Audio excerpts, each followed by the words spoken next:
Internally driven, not externally. बाहरी दबावों की अपेक्षा अंदरूनी शक्ति से चलें। मान के चलिए एक दिन आप सुबह सोकर उठते हैं और आपको किसी जान पहचान वाले व्यक्ति का फोन आता है और वो आपसे फोन पर बहुत मीठी मीठी बातें करता है, आपको बहुत ही ज्यादा अच्छा व्यक्ति बोलता है, कहता है कि आपसे अच्छा व्यक्ति दुनिया में कोई नहीं है, मुझे गर्व होता है कि मैं आपको अपना दोस्त कह पा रहा हूं, और भी बहुत अच्छी अच्छी बातें। तो आपको कैसा लगेगा? जाहिर सी बात है, बहुत अच्छा लगेगा। लेकिन अगर वही व्यक्ति अगले दिन फिर आपको फोन करता है और आपसे कहता है कि आप इस दुनिया के सबसे बेकार व्यक्ति हो, तुम इस शहर के सबसे बड़े धोखेबाज हो, तुम दुष्ट हो, मक्कार हो, और भी बहुत बुरी बुरी बातें, तब आपको कैसा लगेगा?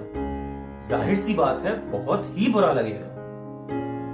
अब दोनों का कंपैरिजन करते हैं। पहले दिन जब उस व्यक्ति ने आपको बहुत ही अच्छा व्यक्ति कहा, महान व्यक्ति कहा, तो आपने अच्छा महसूस किया, एक सुखद अनुभूति आपको प्राप्त हुई। लेकिन अगले दिन जब उसने आपको दुष्ट कहा, मक्कार कहा, धोखेबाज कहा, तो आपको बहुत बुरा महसूस हुआ। अब मैं आपसे एक प्रश्न पूछना चाहता हूं कि आपकी जिंदगी को कंट्रोल कौन कर रहा है? यकीनन इस परिस्थिति में वह बाहरी आदमी, क्योंकि उसके अच्छे कहने से आपने अच्छा माना, बुरे कहने से आपने बुरा माना। तो क्या आप अपनी पूरी जिंदगी ऐसे ही गुजारना चाहते हैं? यकीनन नहीं। ये तो हुई बाहरी दबावों की बात कि बाहरी परिस्थिति में आप किस प्रकार से दब जाते हैं, किस प्रकार से उसके अकॉर्डिंगली ही चलने लगते हैं, किस प्रकार से आपका कंट्रोल बाहरी दबावों के हाथों में ही रहता है। अब करते हैं अंदरूनी शक्ति की बात। अब इसी को ही एक अलग दृष्टिकोण से देखते हैं। जब पहले दिन उसने आपको बहुत अच्छा व्यक्ति कहा, आपकी बहुत सारी तारीफें की, तो यकीनन सुनने में तो ये तारीफें आपको बहुत अच्छी लगी। लेकिन अगर वह यह तारीफें ना भी करता तो भी आप अपनी दृष्टि में एक अच्छे आदमी ही हो, तो आपको इससे कोई फर्क नहीं पड़ता।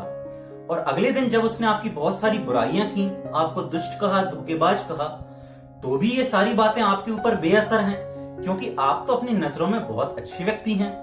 तो इस तरह से आपका कंट्रोल वहां से हटकर अपने हाथों में आ गया। बाहरी परिस्थिति आपका कुछ भी बिगाड़ या सही नहीं कर पाई। जब कोई व्यक्ति यह कहता है कि मैं आपकी वजह से नाराज हूं, आपकी वजह से खुशी हूं, तो उसका कंट्रोल अपने हाथ में ना रहकर बाहरी व्यक्ति के हाथ में, या बाहरी चीज के हाथ में, या बाहरी परिस्थिति के हाथ में चला जाता है। लेकिन जब मैं यह कहता हूं कि मेरा कंट्रोल मेरे हाथ में ही है, मेरी खुशी मेरे से ही है, मैं नाराज भी मुझसे ही हूं, तो मेरा कंट्रोल मेरे हाथ में ही रहता है, बाहरी परिस्थिति मेरा कुछ नहीं कर पाती। इस संदर्भ में मुझे एक प्राचीन समय की कहानी याद आती है कि प्राचीन भारत में एक साधु महात्मा किसी मार्ग से गुजर रहे थे। तब वहीं उनके सामने एक व्यक्ति आ जाता है और उन्हें बहुत ही बुरा बुरा कहने लगता है, उन्हें बहुत सारी गालियां देता है, उनके बारे में बहुत सारे अपशब्द बोलने लगता है।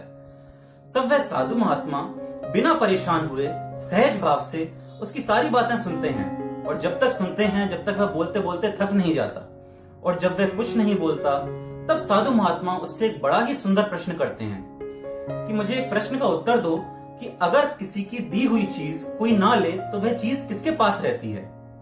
तब वह व्यक्ति बोलता है कि वह चीज देने वाले व्यक्ति के ही पास में रहती है।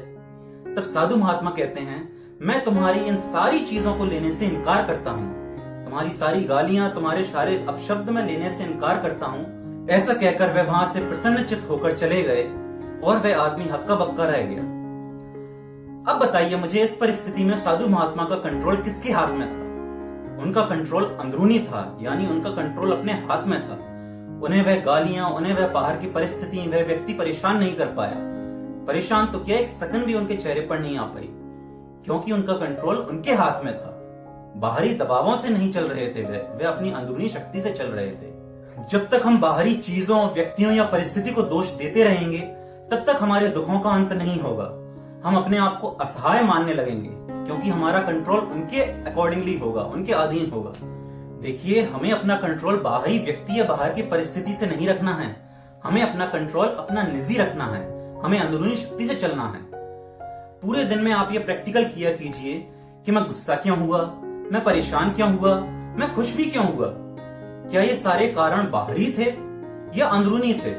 अगर अंदरूनी थे तो बहुत अच्छी बात है, लेकिन अगर बाहरी दबावों के कारण में ऐसा हुआ तो मुझे अपने में सुधार करने की जरूरत है। और यहीं से आपकी खुशी की शुरुआत होती है। जब लोगों से यह प्रश्न किया जाता है कि आप किस चीजों के कारण खुशी हो, तो मैक्सिमम लोगों का यह उत्तर आता है कि मैं बाहरी भौतिक संसाधनों से खुश हूं, भारी धन दौलत, बहुत ही मेरे प्यारे सी पत्नी हैं, प्यारे से पुत्र हैं, बहुत ही अच्छे मेरे मित्र हैं, मैं इनके कारण खुश हूं। वास्तव में खुशी इनमें नहीं है, क्योंकि अगर ये कारण चले जाएंगे तो आपकी खुशी भी चली जाएगी।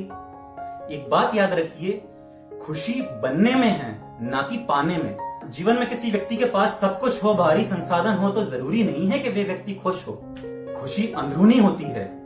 खुशी तो एक तितली की तरह होती है, जिसे अगर आप बहुत झपट्टे मारकर पकड़ना चाहें, बहुत दूर दूर तक प्रयास करके पकड़ना चाहें कि मैं पकड़ लूं इसे कोशिश करके, तो वह आपके पास नहीं आएगी। और आप शांति से एक जगह बैठ जाओगे तो वह चुपचाप आपके कंधे पर आकर बैठ जाएगी। इसी का नाम है खुशी।